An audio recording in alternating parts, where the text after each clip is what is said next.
Hi అండి. ఈరోజు మా ఇంట్లో వాళ్ళ కోసం గురగాకు పులిహోర అదేవిధంగా రాగి సంగటి ప్రిపేర్ చేస్తున్నాను.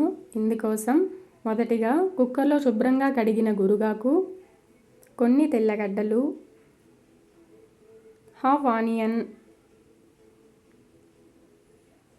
ఒక 10 పచ్చిమిరపకాయలు, అదేవిధంగా ఒక 2 టొమాటోలు,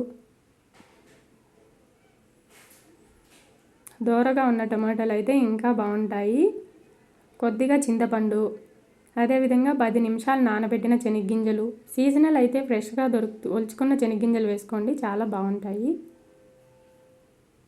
అందులోని చిటికెడు పసుపు, 1 స్పూన్ ధనియాల పొడి,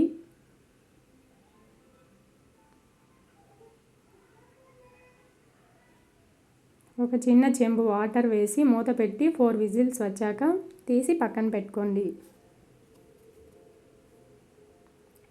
పక్కన స్టవ్ మీద సంగటి రెడీ అవుతుంది. బియ్యం ఇలా కొద్ది అని ఉడుకుతున్నప్పుడు చేయిగంటి తీసుకొని ఒకసారి కలిపి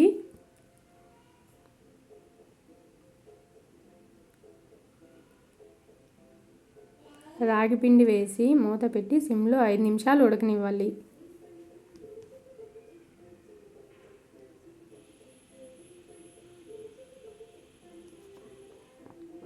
ఇలా మూత పెట్టిన తర్వాత ఇలా ఉడికిన రాగిపిండిని సంగటి కలిగే కట్టితో కలకాలి. తర్వాత హాట్ బాక్స్లో ఒక చిన్న ప్లేట్ వేసుకొని సంగటి ముద్దలు చేసే మూగటితో ముద్దలు చేసుకొని హాట్ బాక్స్లో వేసుకోవాలి. ఇలా హాట్ బాక్స్లో ప్లేట్ పెట్టడం వల్ల ఆవిరి వల్ల వచ్చే వాటర్ ప్లేట్ కింద ఉండిపోతుంది. సంగటి కూడా హాట్గా చాలాసేపు ఉంటుంది. ఈ ట్రిక్ మా అత్తగారు చెప్పారు, నచ్చితే మీరు కూడా ఫాలో అవ్వండి.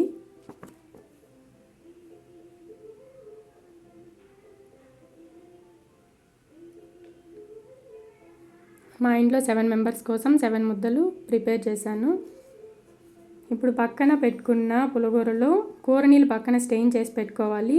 అందులో రుచికి సరిపడా ఉప్పు వేసుకొని పప్పు రుద్దే కట్టితో రుద్దుకొని తాలింపు వేసుకోవాలి. సింపుల్. సబ్స్క్రైబ్.